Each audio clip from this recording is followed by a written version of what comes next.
Hello, my name's Jade and today I'm going to be doing the mid-year book freakout tag. Completely forgot the name of the tag. Great start. Wonderful, yeah. I think this might be my third time doing the tag. I will link the previous iterations I've done of this below if you are curious. This is something of a booktube classic and I actually found myself really looking forward to doing it this year. Although I will say, quite a lot of the answers puzzled me. I didn't really know the answers for a lot of these questions. They kind of eluded me. So let's see what I came up with. Okay, so number one is the best book you've read so far in 2024. This was an easy one. I knew this straight away. That was Hamnet by Maggie O'Farrell. I believe I read this in March. It was early-ish in the year. I was completely obsessed with it when I read it. It was so fantastic. It was so beautifully written. I was completely immersed. Did not expect the emotional response I had to this in any way, shape, or form. It's kind of like a Romeo and Juliet situation. You know what's going to happen before you get into the book. And yet, I was devastated. I think the way it's structured and laid out is so clever and so well done. The writing is crisp and beautiful and full of emotion. I loved the characters. They all felt really nuanced and complicated and real to me. If you did not know what this one is about, this is about Shakespeare's family. Long story short, Hamnet was Shakespeare's son. The effects that this young boy has on his family. I'd say more than anything it's about Agnes, who is William's wife, and William's relationship. They're really at the crux of the story. Jump forward and back in time between when William and Agnes first met and first started courting, the beginnings of the relationships, the beginnings of them building their family, all the way up to present day with the kids. It's an emotional one. It's definitely kind of like a literary feeling historical fiction. It was just beautiful and I was just completely obsessed with it. And I think is a new top 10 all-time favourite for me. I feel that very strongly, and I felt that very strongly very soon after finishing this one, and with absolute clarity. It's been a while since I read a favourite that I knew with absolute clarity would be a new favourite. I don't think maybe since the start of C, with that 100% conviction, that this one, yep. So that was very easy for me to decide. I'll link the video where I discuss this one in my monthly wrap up below if you want to hear more detail of my thoughts. Number two is the best sequel you've read so far in 2024. This was a difficult one. Not necessarily because I haven't read a ton of sequels. I remember last year I hadn't read a ton of sequels, so by default it was one of the few that I read. But I haven't loved a lot of sequels I read, or I liked the beginning books better. For instance, I just finished the Atlas Paradox and it was fine, but I way prefer the Atlas 6, I think. And Iron Flame's decent. I like Iron Flame. I know a lot of people hate Iron Flame, but it's no Fourth Wing, I will admit that. I didn't love House of Flame and Shadow. First book, House of Earth and Blood, remains to be my favourite of that trilogy. It was a tricky one. In the end though, I decided on The Temple of Fortunia by Elodie Harper. This is the last book in the Wolfden trilogy. I actually just finished it this month, so we're fresh off the press. The Wolfden trilogy takes place in ancient Pompeii. We're in a brothel. We're following Amara, who was an enslaved person working in a brothel, and about her journey to kind of try and better herself and get herself out of the situation. I just think these characters are so nuanced. There was something really clear about the writing style. The first two just completely floored me. I gave both of them 9s out of 10. They're very different in feeling. I think all three of them are very different in feeling, but in really good ways. To be honest, I feel like this might be my least favourite of the trilogy still. The writing bugs me a little bit more in this one. I felt like it wasn't as nuanced as either that, or it's been so long since I read the first two that I just didn't mind it in the first two, and now all of a sudden it's something that I minded. It was just a little bit telling at times. Wished it was a little bit more descriptive and hinting at things as opposed to outright stating things, emotional states of characters and stuff. But I do still like it. I like it as the end of a trilogy. I did enjoy reading it. I read it really quickly. I was completely immersed every time I did. I love these characters. I love this trilogy. I love this story. It was a successful end on the whole. It was just a couple finicky things, to be honest. I'd still probably give it at least an 8 out of 10. When the wrap up of this month is up, I will link that video down below as well so you can hear more detailed thoughts on The Temple of Fortunia. I haven't actually talked about that one on camera yet, so it feels kind of cheating talking about it here. Question number 3, a new release you haven't read yet but you want to. The first book that came to mind for this was Enlightenment by Sarah Perry. I went to Hay Festival this year and I saw Sarah talk about Enlightenment. Sarah Perry if you did not know, wrote The Essex Serpent. Melmoth actually also wrote After Me Comes the Flood and Essex Girls, I believe it's called. Yes. I loved both The Essex Serpent, The Essex Serpent and Melmoth. I'm constantly going back and forth as to which one I like better. I got her to sign The Essex Serpent because I have like more of a sentimental attachment to that one, but Melmoth has been haunting me. I'll leave the videos where I talk about both The Essex Serpent and Melmoth in the description as well if you're curious to learn more about them. Enlightenment, I don't even fully know what I know it's about astronomy, it's about a comet coming. I know there's a young girl or youngish girl, and I think like a gay, I want to say a priest, about them coming together to work on looking for this comet. It's something to that effect, and that just sounds wonderful to me. And Sarah's books, I was looking forward to this one anyway. Her books are wonderful. Her writing is so beautiful and so in-depth and rich, and it really tells a story about the characters through the writing, and they're very interesting, and the themes they tackle are so fascinating and so well done. They all kind of touch on morality and belief and superstition, and it feels like that's gonna come up yet again in this one. I'm really looking forward to it. Like, after I listened to the talk on it, I was just like, yeah, okay, I really want to buy it now. I've held off buying it because I really want to buy the US edition. I think the cover is prettier than the UK edition. Really hoping I get to it soon. Number 4, your most anticipated release for the second half of the year. It took me a minute. I have like quite a long list of anticipated releases this year, and it took me a minute to kind of think of what I'm most excited for, and then I remembered Intermezzo, is that how you pronounce it? By Sally Rooney. So we're having a Sally Rooney book. I mean, I'm actually really nervous about this one though, because my favourite Sally Rooney are Conversations with Friends and Normal People. I didn't like Beautiful World, Where Are You that much. I'm nervous this is going to be similar to Beautiful World, Where Are You. The premise sounds different. We're following 2 brothers. And I feel like it's 2 brothers after their dad dies or something to that effect. It's Sally Rooney, so of course it's exciting. Number 5 is The Biggest Disappointment. This was tricky because I have multiple options. I'm really tempted to say Haven by Emma Donoghue because I love Emma Donoghue's books. I've read I think 5, and of the 5 I've read, I've like really enjoyed 4 of them, and like if not like absolutely loved 3 of them. More than 5 actually. 6. And then Haven comes along and I just kind of, it was very meh for me, but to be honest I kind of predicted that, so it wasn't necessarily disappointment because I didn't think I was going to love it anyway. I kind of knew that I probably wasn't going to be obsessed with it, but I wanted to read it anyway because it was Emma Donoghue, and I'm so glad that I read it. It wasn't my cup of tea, that's all it is. Like, it was done very well, it just wasn't for me, so I don't really want to say that one. So I'm going to say the other option. And that is Sisters of Sword and Shadow by Laura Bates. This is one of the first books I read this year. Again, I found it pretty meh. I was still looking forward to it. I loved the premise so much. An interesting thing happens when a man is defeated in combat by a woman. He tells nobody. We're following like female Arthurian knights, basically. They create their own little female, I don't know, what would you call like a group of knights? They have their own little setup and they're trained to be knights, and they pretend that they're men but they're obviously actually women. And I just loved that premise so much, but I had quite a few problems with it. Quite a slog to get through in the end. It is YA fantasy, whether the fantasy element was really strange and not well fleshed out in the end, was really rushed and kind of confusing. very disappointing. I really wanted to love it, and I had a lot of problems. I'm going to link the video where I talk about this one down below as well. It's such a cool concept, so much potential, and it's so gorgeous. I love this copy. This is my first Laura Bates book. I know she writes a lot of non-fiction about like feminism and sexism and stuff. Number 6, we have My Biggest Surprise, and again I have 2 options and I'm not sure which one to go with. I'm going to mention them both. I can do whatever I want. So the first one is more recent. This is Destroy the Day by Bridget Cameron, the 3rd book in the Defy the Night trilogy. I really didn't like the first book in this trilogy.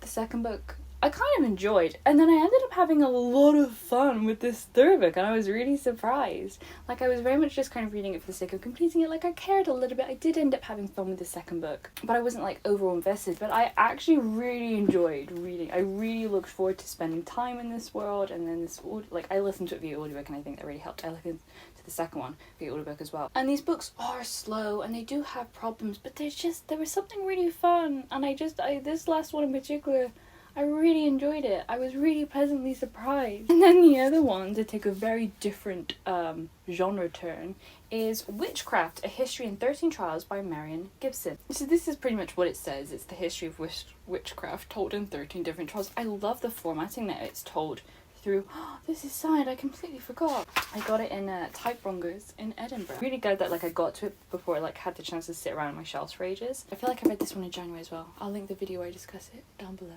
But the way it's formatted as through these kind of example cases, it very much reminded me of Emma Southern's A Fatal Thing Happened on the Way to the Forum, in which she talks about murder in ancient Rome, and she does it through examples for the most part. And I think it's a really good way of learning about these things, because then we're learning about these particular cases, these particular moments in history, but then through that you can then link in other bits of context and knowledge, and then also like history should be about people, I think, and so we're getting to hear these stories that probably aren't well known and should be well known, especially in this case. And there's 3 different parts. We have like the ye olde witch hunts that we kind of typically think of, like the demonological ones, and then we have part 2.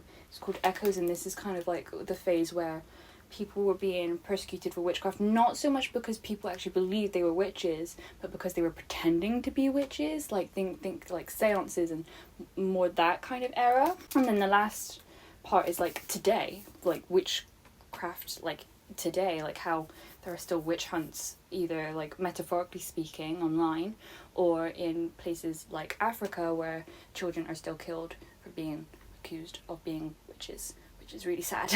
And I didn't know very much about it at all, and so I'm so glad that I've read this.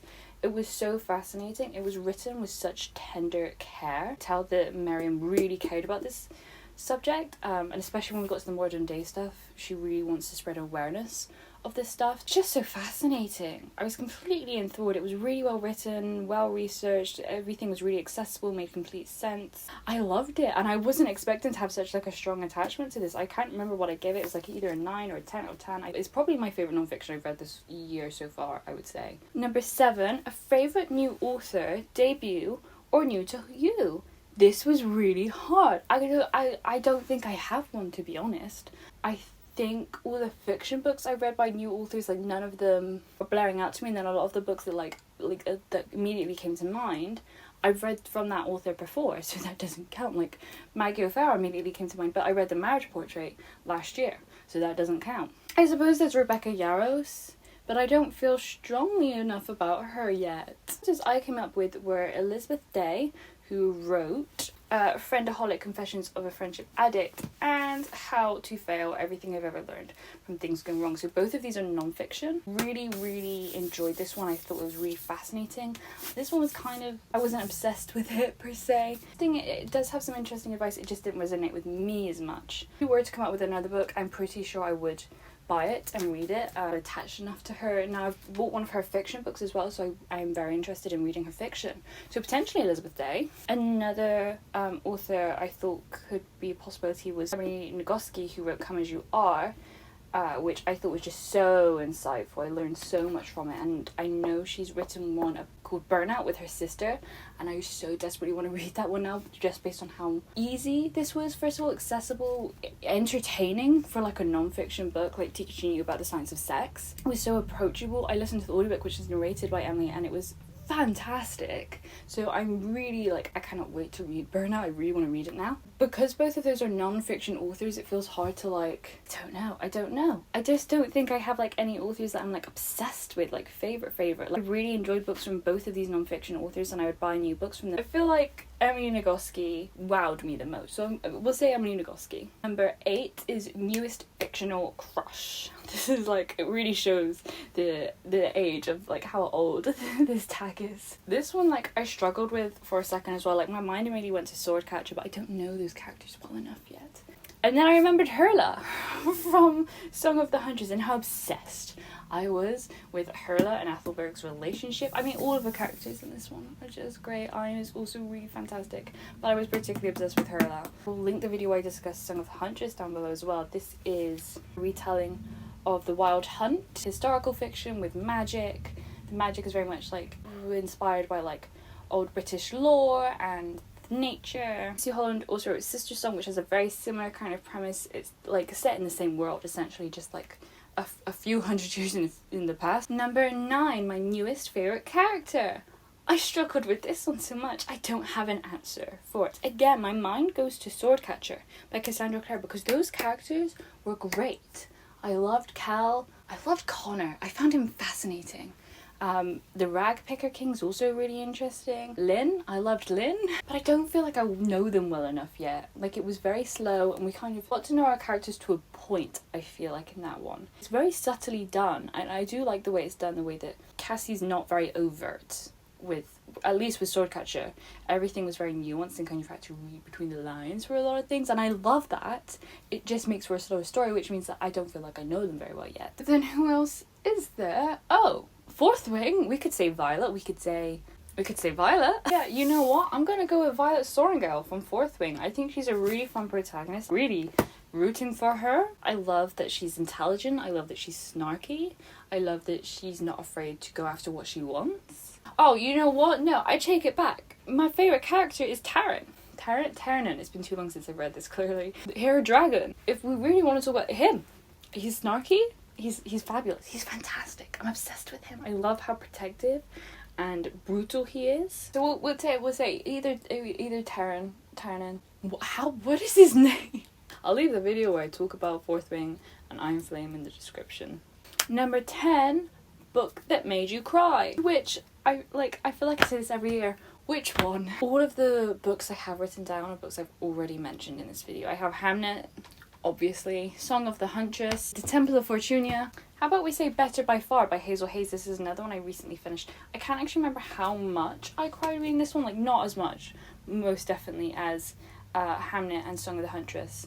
Maybe even The Temple of Fortunia, but I did cry. And it's a very different type of book, and I've not mentioned it yet in this video. So we'll say Better by Far by Hazel Hayes. So it's following a breakup. Kate and Finn recently got this lease on this house together, and neither of them can really afford to move out, get somewhere else to live, so they decide to have like 1 week Kate will stay, 1 week Finn will stay, 1 week Kate will stay, 1 week Finn will stay. Following Kate and her kind of trying to get over her breakup and moving through the motions. Also is kind of dealing with the trauma of her mum. Her mum died when she was young, and she's had nightmares from it, and it kind of comes up a lot now that she's going through this breakup. It's really beautifully written. I mean, you can tell from the themes it's gonna be sad. We're just kind of like tearing up every now and then. I found it really relatable, really like human, very kind of grounded and real, raw.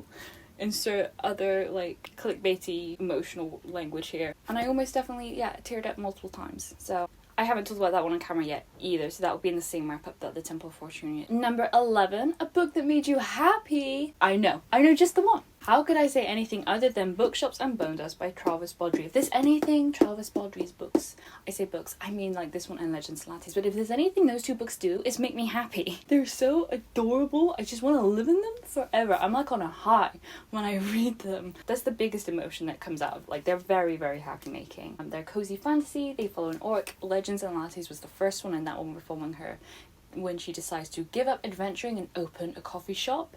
And this one's a prequel. This is kind of like hints of when she kind of maybe started getting those ideas, but she's very much still an adventuring orc at this point. She has an injury and she's stuck in this little seaside town, and I loved the little seaside town. I love the vibes.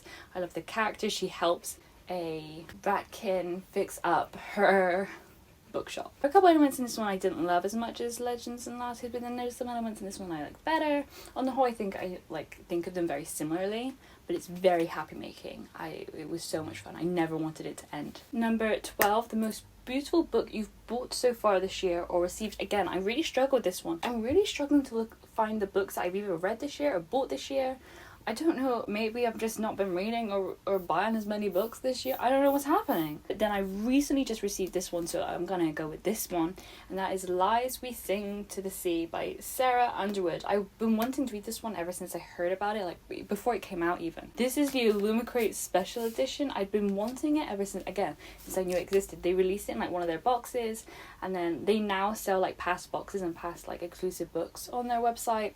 And I've been wanting it, and then it came in under the Pride sale, and they twisted my arm. I couldn't refuse it anymore. I love this cover. This isn't an alternate cover. It's just completely gilded. Look at it. Stunning. We have sprayed edges. We have these beautiful end pages. A different one again. The naked book is also stunning. It's still an Illumicrate edition. What do you expect? Okay, I might just read out the first bit here. In the cursed kingdom of Ithaca, each summer brings the hanging of 12 maidens, a gift to the vengeful Poseidon. For 17 years, Leto has escaped the curse's mark, until now. I'm interested in reading pretty much any Greek myth retelling, to be honest. And then the last question, question 13, what books do you need to read by the end of the year? I did go through the books that I'd said I would read this year to see how many I read. I've read a few, but there's some big ones I haven't read. Namely, Children of Dune by Frank Herbert. I do own it, but it's at the bottom of his tag. Please don't make me get it. And also The Lord of the Rings by J.R.R. Tolkien. I can't decide which of these is more pressing. I feel like it's Children of Dune, because it's been a couple years now since I read Dune Messiah, and I'm really scared of like forgetting everything and then not continuing on with the series. And I really I loved both the first and the second book. I thought they were so well written, so clever, so thought-provoking. I really want to keep reading this series. I have the third book. I don't know why I keep putting it off. I think it's because I've had that big gap between reading Dune Messiah. Like I read it not last year but the year before, I think. Oh, I really need to read that one this year. I also would like to get to The Lord of the Rings. It's on the list of books I want to read this year, but to be honest, I know that like if I don't read it this year, I will read it eventually. It will be okay. And those were all the questions in this tag. I would love to hear what your favourite book of the year so far is. If you have any answers to these questions that you want to let me know in the comments, I would really appreciate it. Yeah. And that is it for this video. Thank you so much for watching. I hope you have an amazing morning, afternoon, evening / night. My name's Shade. I hope I see you again next time. Goodbye!